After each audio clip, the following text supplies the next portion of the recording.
നിൽക്കുന്ന ഒരു വിഷുക്കാലത്തെ താമരശ്ശേരി ക്ഷേത്രത്തിൽ തൊഴുകാൻ പോയപ്പോ ഒരു സംഭവം നടന്നു, ഓർമ്മണ്ടാ?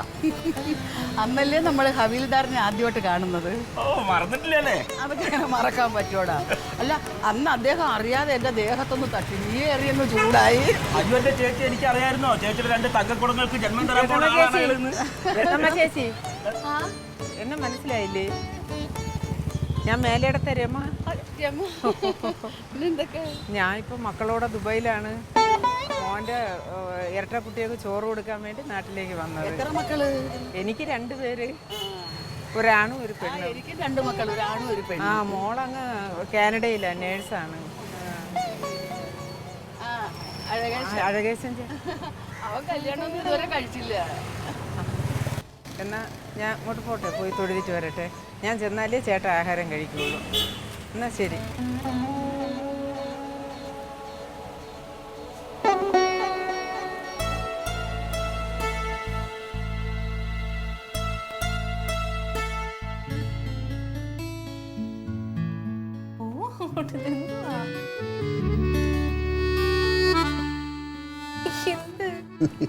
ഭയങ്കര ധൃതിക്ക് ഇറങ്ങണമെന്ന് പറഞ്ഞിട്ട് ഞാനൊന്ന് പോകണമെന്ന് ആലോചിക്കുക. നിങ്ങൾ തിരിഞ്ഞ് ആൾക്കാർ സത്യം പറഞ്ഞാലേ ഇച്ചിരി കൂടെ വലിപ്പമുള്ളത് മേടിക്കാനുള്ളേ. ആ, വാ വാ വാ. അതെ, ഒരു കാര്യങ്ങൾ പറഞ്ഞാൽ അതിനൊരു ഉത്തരവാദിത്വം വേണം. പൈസ കടം വാങ്ങാൻ ഞാനൊക്കെ കൃത്യസമയത്ത് അങ്ങോട്ട് വരുമല്ലോ, അത് തിരിച്ചു തരാൻ ഒരു സമയത്ത് വരണ്ടേ? കുറേ നേരമായിട്ട് ഞാൻ നിങ്ങളെ നോക്കി അവിടെ നിന്നേ ഇരിക്കുന്ന ഒരുപാട് തിരക്കുള്ള ദിവസമാണ്. മനസ്സിലായില്ല? സുജേഷ് എന്ന മഹാൻ ഇദ്ദേഹമാണ് ഫേസ്ബുക്കിൽ ഞാൻ കടം വാങ്ങിച്ചാൽ തിരിച്ചു കൊടുക്കില്ല, ഞാൻ കൊള്ളരുതാവത്താനാണ്, അങ്ങനെയാണ് ഇങ്ങനെയാണ് എന്നൊക്കെ ഫേസ്ബുക്കിൽ പോസ്റ്റ് ചെയ്ത ആളാണ്. അതും ഇയാൾ തന്നെയാണോ? ഇയാൾ തന്നെ ആ മഹാൻ. എന്നെപ്പോലൊരു പ്രമുഖനെ കേട്ടാ ഒന്നും നല്ലതല്ല ഞാൻ തൽക്കാലം പ്രതികരിക്കുന്നത്. കാരണം ഞാൻ നിന്റെ നിലവാരത്തിലല്ല കേട്ടോ സുജേഷേ. മക്കളെ പോയിട്ട് അതിൽ നിന്ന് ഒരു 20,500 എടുത്തോണ്ട് വാ. 20,500. സുജേഷേ, അന്ന് ലോട്ടറി അടിച്ചപ്പോൾ നിങ്ങളെല്ലാവരും കൂടെ ഇവിടെ വന്നത് ഗുണ്ടായുസമൊക്കെ കാണിച്ചു. ആ പൈസ ഞാൻ അന്ന് തന്നിരുന്നെങ്കിൽ ഞാൻ വീണ്ടും കുത്തുവാളയായിട്ട് ഇവിടെ അങ്ങനെ നിന്ന് കിടന്നേനെ. അതുകൊണ്ടാണ് ബുദ്ധിപൂർവ്വം ഞാനൊരു കളി കളിച്ചത്. ആ പൈസ കൊണ്ടുപോയി ഞാനൊരു ബിസിനസ് ചെയ്തു. ഇപ്പോൾ എൻ്റെ കയ്യിൽ പൈസ വന്നു. എനിക്ക് ഞാൻ വാങ്ങിയിട്ടുള്ള കടങ്ങളെല്ലാം ഏതാണ്ട് തീർന്നു. അതിൽ അവസാനത്തെ കണ്ണിയാണ് ഇയാൾ. ഇതും കൂടെ ഇല്ല ഇല്ല ഇല്ല മനുഷ്യൻ്റെ അവസ്ഥ അതാണ്. എല്ലാവർക്കും വലിയ അവസ്ഥ കേട്ടാ. ആ പൈസക്ക് ആവശ്യമുണ്ട്. നിന്റെ കടം ഇതോടെ നമ്മുടെ കടങ്ങളെല്ലാം തീരണം. ആ വെട്ടിക്കോ, ആ ഡയറി എടുത്ത് കത്തിച്ചു കളഞ്ഞു. ഇനി മനസ്സിൽ വെച്ച് ഒരാളെ കുറിച്ച് ചീത്ത എഴുതി വെക്കാനൊക്കെ എല്ലാവർക്കും എളുപ്പമാണ്, നല്ലത് കണ്ടുപിടിക്കാനാ പാട്. അവസ്ഥയെ കുറിച്ചൊന്നും പറഞ്ഞില്ല. 20,500 ഉണ്ടല്ലോ. 20 നമ്മുടെ തമ്മിലുള്ള ഇടപാട്. പക്ഷെ 20,500 ഈ 500 എന്തിനാന്ന് വെച്ച് കഴിഞ്ഞാല് നീ നെറ്റ് ചാർജ് ചെയ്തിട്ട് ഫേസ്ബുക്കിനകത്ത് എന്നെ കുറിച്ച് നല്ലത് പോസ്റ്റ് ചെയ്യും കേട്ടോ. ആ, അത് വേണം, എന്റെ ആവശ്യമാണ്. ഇതിന്റെ ഒരു ഫോട്ടോയോ നമുക്ക് ലൈവ് എടുക്കാൻ പറ്റിയെങ്കിൽ നല്ലായിരുന്നു. ഇപ്പൊ തന്നെ ആ വേണ്ട വേണ്ട, വെച്ചോ, നീ വെച്ചോ. ഇല്ല, പാലാക്കാരൻ ക്ലീറ്റോ എന്ന് പറയണതേ ഒരു തന്തയ്ക്ക് പറഞ്ഞവനാ. ഒരുത്തരെയും പറ്റിച്ചിട്ടില്ല. ചെറിയ തക്കട തറിയുടെ പരിപാടികളൊക്കെ കാണിച്ച് അങ്ങനെ നമ്മൾ മുന്നോട്ട് പോകും. പക്ഷെ നെറുകേട് കാണിക്കൂല. ഒരുത്തന്റെ പൈസയും ക്ലീറ്റോയ്ക്ക് വേണ്ട കേട്ടാ. ആ, സംസാരം വേണ്ട ഇനി. പൊക്കോ പൊക്കോ പൊക്കോ. ആ മതി. എന്തായിരുന്നു അവനന്ന്?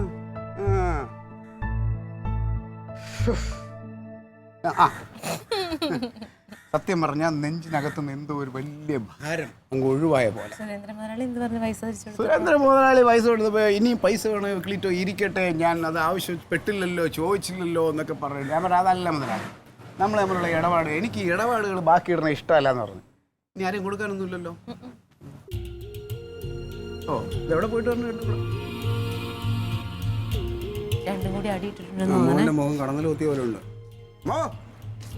ഇതെന്താ മുഖം കരിമന്തി പോലെ ഇരിക്കുന്നു?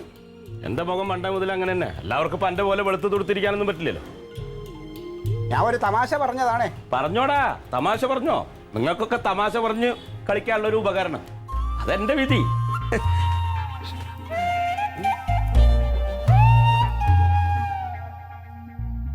എന്ത് കഥ കളി കാണിച്ചിട്ട് പോയി നിനക്ക് മനസ്സിലായോ?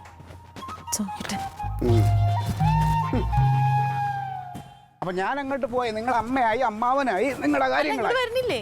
അയ്യോ ഞാനില്ലേ, പോയിട്ട് ഒരുപാട് കാര്യങ്ങളുണ്ട്. വരുമോ? നോക്കാം, ഞാൻ വിളിക്കാടി.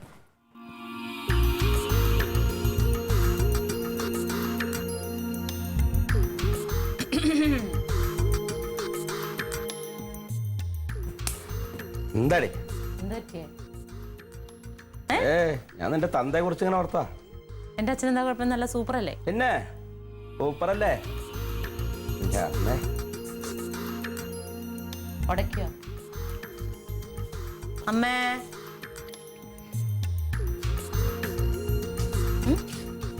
അമ്മായി ഇപ്പൊ ചായ വേണോ? ചായ വേണോന്ന് നമ്മളധികം പറ്റല്ലേ? നമുക്ക് എന്തെങ്കിലും വേണമെങ്കിൽ ചോദിച്ചു കുടിക്കണം. ആരുമില്ലല്ലോ. അമ്മാവ് സാധാരണ ഇഡ്ഡലിയുടെ കൂടെ അല്ലേ ചായ കുടിക്കണത്? യന്ത്രാണല്ലോ, എന്നും ഒരേപോലെ അങ്ങനെ ചെയ്യും. വിളമ്പി വെച്ചത് എടുത്തു കുടിക്കുക അതന്നെ. നമുക്ക് ആരുമില്ലേ?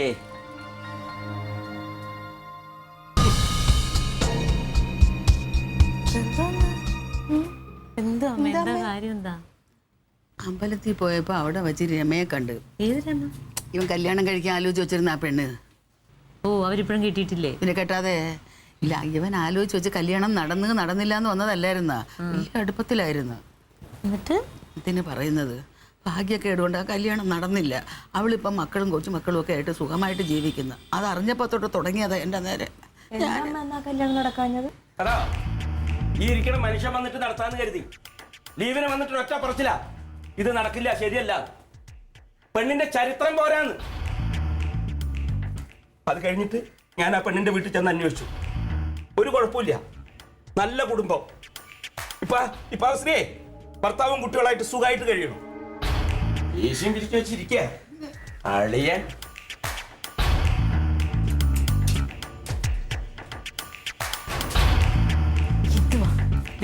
അവിടെ ഇരിക്കട്ടെ.